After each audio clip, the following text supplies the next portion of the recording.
Hello दोस्तों, स्वागत है आपका अपने YouTube channel all in one classroom में। दोस्तों, जैसा कि हमने कल एक्टिव पैसिव वॉइस की सीरीज़ शुरू किया था और उस सीरीज़ में मैंने आपको कुछ बेसिक रूल बताए थे, जैसे कौन सा टेंस एक्टिव में है तो यदि पैसिव में वो क्या बदलेगा, सब्जेक्टिव केस का ऑब्जेक्टिव केस क्या होगा, ठीक है।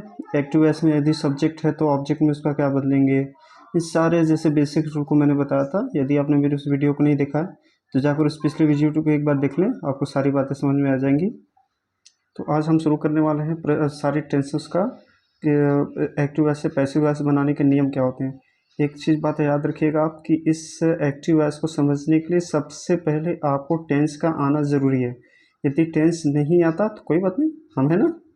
चलिए शुरू करते हैं अपने। सबसे पहले हम प्रेजेंट इंडेफिनिट टेंस के सिंपल को देखेंगे, सिंपल से। इसके बाद हम इस वीडियो में नेगेटिव को स्ट्रक्चर के देखेंगे और इंट्रोगेटिव का जो रूल फर्स्ट एंड सेकंड का वाला पार्ट होता है वो मेरे दूसरे वीडियो के पार्ट 3 में आएगा। आइए प्रेजेंट इंडेफिनिट टेंस के सिंपल से शुरू करते हैं।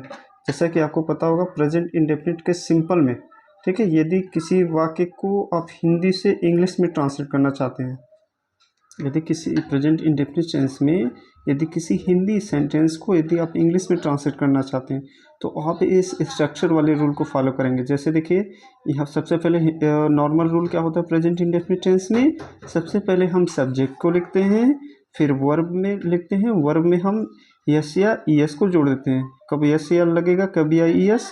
तो जिस भी वर्ब के लास्ट का अक्षर कॉन्सोनेंट रहेगा उसमें यस लगेगा, जिस भी वर्ब का लास्ट अक्षर वॉवेल रहेगा उसमें ईएस लगेगा।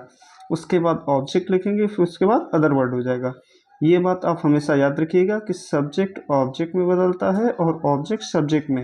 इट मीन दैट कि एक्टिव वॉइस में सब्जेक्ट होगा तो पैसिव वॉइस में वो ऑब्जेक्ट बनेगा, यदि एक्टिव वॉइस में ऑब्जेक्ट है तो पैसिव वॉइस में सब्जेक्ट बनेगा।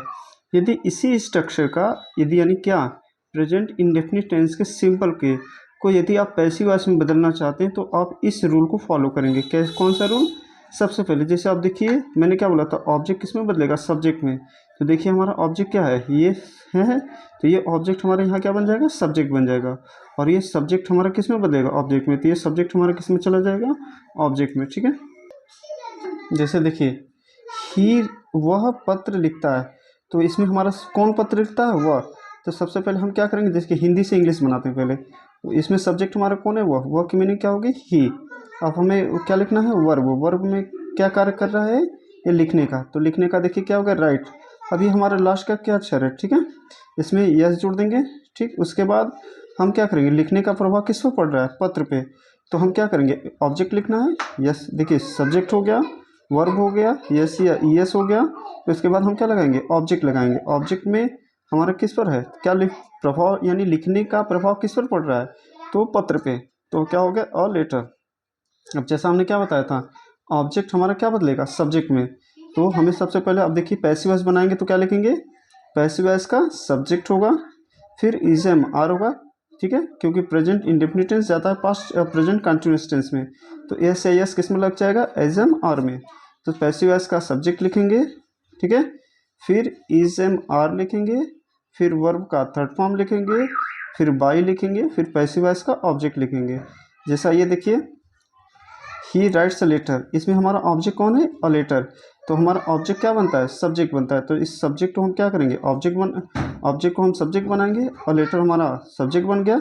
और लेटर क्या है, एक है, तो इसके साथ क्या लगेगा, इज लग गया, ठीक है। उसके बाद क्या लगाएंगे, वर्ब क्या लिखना है, देखिए पैसिव वॉइस का सब्जेक्ट हो गया, इज हो गया, वर्ब का थर्ड फॉर्म, राइट का थर्ड फॉर्म क्या होता है, रिटेन। फिर उसके बाद क्या लगाएंगे, बाई। और फिर अभी हमारा क्या है, सब्जेक्ट है, तो सब्जेक्ट हमारा क्या बनता है, ऑब्जेक्ट बनता है, ही का क्या हो जाएगा, हिम। आइए एक बार फिर से देख लीजिए, नॉर्मल स्ट्रक्चर क्या होता है, यदि हिंदी से आप इंग्लिश ट्रांसलेट करना चाहते हैं तो सबसे पहले सब्जेक्ट लिखेंगे, फिर वर्ब में यस या यस जोड़ेंगे, ऑब्जेक्ट लिखेंगे, फिर अदर वर्ड। याद रहे, सब्जेक्ट एक्टिव वॉइस का सब्जेक्ट पैसिव वॉइस में ऑब्जेक्ट में जाता है और एक्टिव वॉइस का ऑब्जेक्ट पैसिव वॉइस में सब्जेक्ट में बदल जाता है।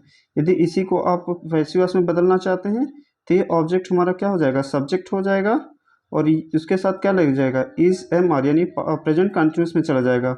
वर्ब का थर्ड फॉर्म लगेगा, फिर बाय लगेगा, पैसिव वॉइस का ऑब्जेक्ट।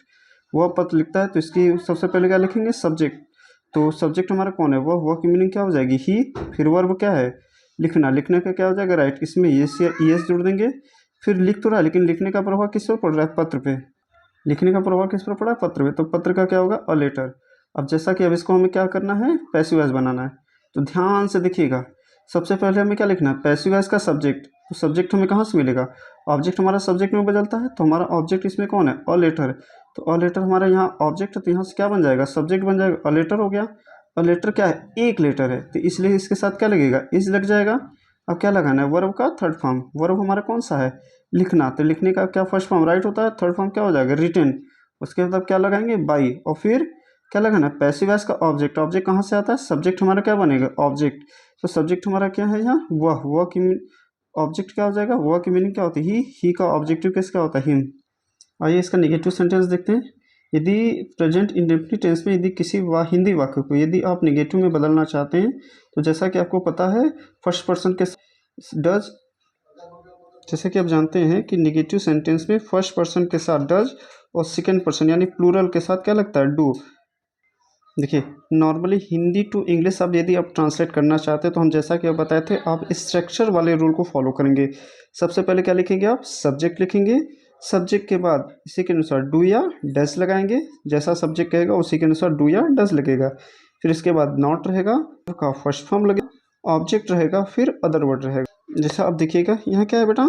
मैं गीत नहीं गाता हूँ। मैं गीत नहीं गाता हूँ, तो सबसे पहले आपको क्या लिखना है? सब्जेक्ट लिखना है। तो सब्जेक्ट कौन गीत नहीं गाता है? मैं।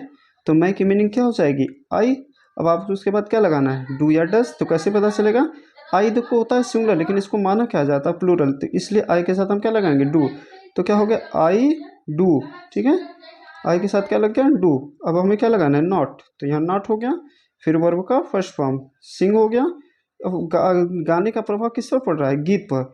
और गीत का क्या हो जाएगा? A song. तो क्या हो जाएगा? I do not sing a song. यदि आप इसी सेंटेंस का यदि पैसिव वॉइस बनाना चाहते हैं, तो क्या सबसे पहले लिखेंगे? पैसिव वॉइस का सब्जेक्ट। और ये सब्जेक्ट हमारा आएगा कहाँ से? इस ऑब्जेक्ट से, क्योंकि जैसा मैंने बताया था ऑब्जेक्ट आपका क्या बनता है? सब्जेक्ट बनता है। तो ऑब्जेक्ट हमारा क्या हो जाएगा? सब्जेक्ट हो जाएगा। तो ऑब्जेक्ट क्या था? सॉन्ग था। और सॉन्ग मेरा क्या होगा? सब जाएगा अ सॉन्ग। और देखिए एक है, तो इसके साथ क्या लगेगा? इज। अब क्या लगाना है आपको? नॉट लगाना है। तो नॉट हो गया। वर्ब का थर्ड फॉर्म, गाना का सिंग, सिंग का थर्ड फॉर्म संग। फिर उसके बाद क्या लगाएंगे? बाई। और फिर क्या लगाना बेटा आपको? पैसिव वॉइस का ऑब्जेक्ट। ऑब्जेक्ट आपको कहाँ से मिलेगा? सब्जेक्ट हमारा क्या बनता है? ऑब्जेक्ट। मैं का ऑब्जेक्टिव किस क्या होता है? मी। आइए इस स्ट्रक्चर को एक बार फिर से दोहरा लेते हैं। यदि हिंदी टू इंग्लिश ट्रांसलेट करना चाहते हैं, तो सबसे पहले सब्जेक्ट लिखेंगे, फिर डू या डज, फिर नॉट, वर्ब का फर्स्ट फॉर्म, ऑब्जेक्ट, फिर अदर वर्ड। यदि इसी सेंटेंस को आप पैसिव वॉइस में बदलना चाहते हैं, तो सबसे पहले लिखेंगे पैसिव वॉइस का सब्जेक्ट, फिर इज एम आर किसके अनुसार लगाएंगे? पैसिव वॉइस के सब्जेक्ट के अनुसार, फिर नॉट लगाएंगे, वर्ब का थर्ड फॉर्म हो जाएगा बाई, फिर पैसिव वॉइस का ऑब्जेक्ट। देखिए मैं गीत नहीं गाता हूँ, तो सबसे पहले आप क्या लिखेंगे बेटा? सब्जेक्ट। सब्जेक्ट क्या हो जाएगा? आई। फिर उसके बाद क्या रहेगा? डू या डज लगाएंगे। आई देखो होता है सिंगुलर, लेकिन माना जाता है इसको प्लूरल, इसलिए इसके साथ क्या लगाएंगे? डू लगाएंगे। फिर देखो नॉट लगाएंगे, फिर वर्ब का फर्स्ट फॉर्म सिंग हो जाएगा। गाने का प्रभाव किस पर पड़ रहा है? गीत पे। तो अ सॉन्ग हो जाएगा। अब आप इसको पैसिव वॉइस किस तरह बनाएंगे? तो सबसे पहले क्या लिखेंगे? पैसिव वॉइस का सब्जेक्ट। ये सब्जेक्ट मिलेगा कहाँ से आपको? इस ऑब्जेक्ट से। ऑब्जेक्ट हमारा क्या था? अ सॉन्ग। तो अ सॉन्ग मेरा क्या हो जाएगा? सब्जेक्ट हो जाएगा। ये सिंगुलर है, इसके साथ क्या लगेगा? इज। फिर उसके बाद देखिए क्या इंस्ट्रक्शन में बता रहा है? नॉट हो गया। फिर क्या लगाना है? वर्ब का थर्ड फॉर्म। वर्ब का फॉर्म कैसे लगेगा? सिंग का थर्ड आता है। फिर उसके बाद क्या लगाना है? बाई। फिर उसके बाद पैसिव वॉइस का ऑब्जेक्ट। पैसिव वॉइस का ऑब्जेक्ट क्या होता है? कैसे निकलेगा? सब्जेक्ट जो होता है वो ऑब्जेक्ट बनता है। सब्जेक्ट यहाँ क्या है? मैं का आई का ऑब्जेक्टिव केस मी। अगर वीडियो अच्छा लगे तो लाइक शेयर कमेंट सब्सक्राइब जरूर करिएगा। यदि वीडियो को कुछ प्रॉब्लम हो ध्यान से पढ़िएगा, उसके बाद कमेंट में जाइएगा क्या। थैंक यू, धन्यवाद बहुत बहुत।